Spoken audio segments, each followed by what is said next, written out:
Serikali imesema itanunua mchele uliokwama kwenye maghala ya wakulima eneo la Mwea kufuatia malalamishi kuwa hawana soko la mazao yao. Wakulima hawa walikuwa wamelalamika kuingizwa nchini kwa mchele kutoka mataifa ya kigeni.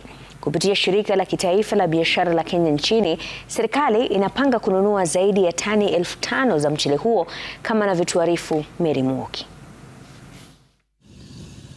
Ni chini ya wiki moja tangu wakulima wa mpunga wa Mwea walipotoa tahadhari kuhusu wingi wa mchele unaoagizwa kutoka nje kwenye masoko ya humu nchini. Ni hali ambayo imewaacha wakulima hawa kukosa soko la mazao yao yanayokwama kwenye maghala. Katika mkutano uliofanyika kati ya serikali na wakulima, serikali ilitangaza kuwa shirika la kitaifa la biashara nchini la KNTC litanunua mchele wote uliovunwa. We've also had a chat with the officials here and also appreciated it's true that there is rice, there is paddy that needs to be milled and requires to be bought so that farmers can be paid. Hatua hii ya dharura inajiri wakati ambapo kuna mdahalo mkubwa kuhusu kusawazisha uzalishaji wa ndani na mahitaji ya chakula kitaifa. We are aware that yes, we cannot feed the nation. As the country, we cannot feed the nation, even when we consider all the production within Mwea and other areas.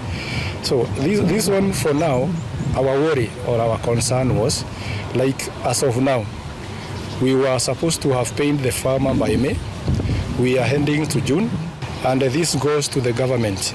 We appreciate. We import 80%, slightly over 80% of what is required for our feeding, because we produce about 125,000 metric tons, and which are the whole year, which can only feed us about a month.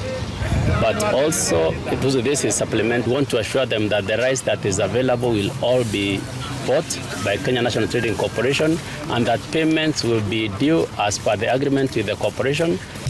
Wakati huo huo, mamlaka ya kilimo na chakula nchini AFA imeeleza wasiwasi wake kuhusu wafanyabiashara wanaouza michele ya nje kama ya wakulima wa hapa nchini. Washikadau hawa pia wakiahidi kuimarisha sekta ya kilimo nchini.